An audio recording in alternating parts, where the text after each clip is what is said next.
Let's talk to Jeff in Illinois. Jeff, thanks for holding her on the air. Alex, thank you so much for taking my call. I am a baby to InfoWars, and I'm calling because I want you to know the impact that you have on your listeners. I didn't know you existed until about 4 weeks ago. I consumed my information through the likes of Sean Hannity, Dan Bongino, and Tucker Carlson. Somebody must have mentioned your name, and out of curiosity, I went online and I found you, and I found InfoWars, and I started watching, and I'll be honest, the first couple of days I watched you, I thought you were crazy, but you were so convicted in what you were saying, and your presentation is so compelling. And then you started playing videos, and the camera is zooming down onto your desk, and you're seeing articles, you're showing articles, you're backing up everything that you're saying.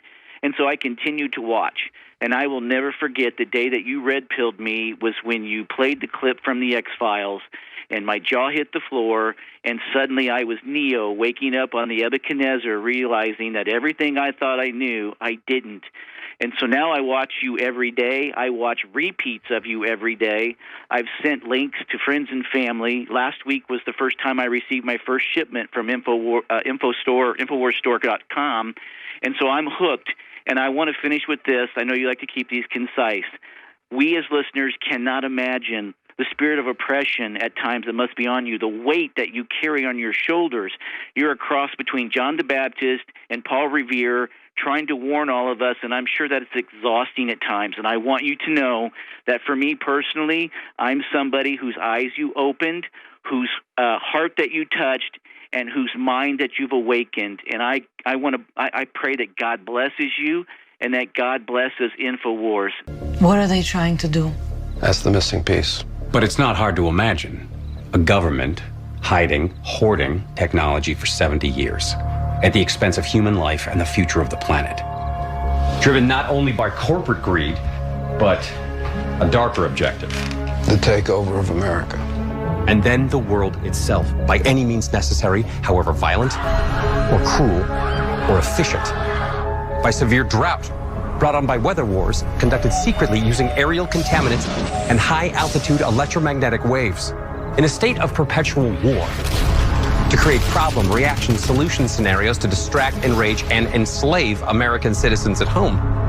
With tools like the Patriot Act and the National Defense Authorization Act, which abridge the Constitution in the name of national security. The militarization of police forces in cities across the U.S., the building of prison camps by the Federal Emergency Management Agency with no stated purpose, the corporate takeover of food and agriculture, pharmaceuticals and healthcare, even the military in clandestine agendas to fatten, dull, sicken, and control a populace already consumed by consumerism.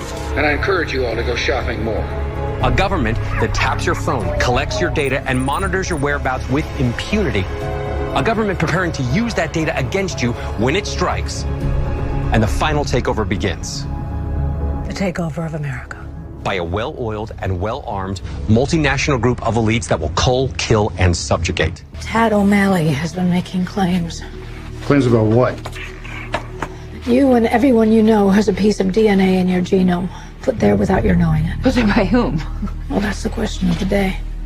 This is an internet lunatic. You're not saying you believe him. Hold on, Agent Einstein. You're talking to a scientist. Forgive me, Assistant Director. It may sound insensitive, but the suggestion is pure science fiction. What I'm saying, Agent Einstein, is that the facts, as I understand them, cannot be discounted out of hand. No one has the right or the ability to tamper with your DNA. Unless we gave them that ability. You say they're tampering with our DNA, that they're able to shut down our immune systems by the addition of something to our DNA. Yes, but I don't know how exactly. Or how it's being triggered. I don't know that either. Or why it's happening now. What can we possibly do? We need to act quickly. You were right about that. Well, I was wrong about the science. I was wrong about what's causing it. Dead wrong, in fact. But it's clearly a widespread failure of our immune systems. Through gene tampering. A virus within a virus that was put there through the smallpox vaccine. It's what these men are calling the Spartan virus. We have to figure this out. What's wrong with the science? Okay. The Spartan virus removes the adenosine deaminase gene from your DNA. Remove the ADA gene and your immune system will simply vanish. Yeah, but I'm not getting sick. It's only a matter of time. Okay. So how does it work? How does the virus remove the ADA gene? A process called CRISPR-Cas. CRISPR-Cas9. RNA and a protein cutting genes at exact locations. Exactly, but in this instance used as a weapon. The ultimate weapon. The ability to depopulate the planet. To kill everyone but the chosen. By tampering with their DNA.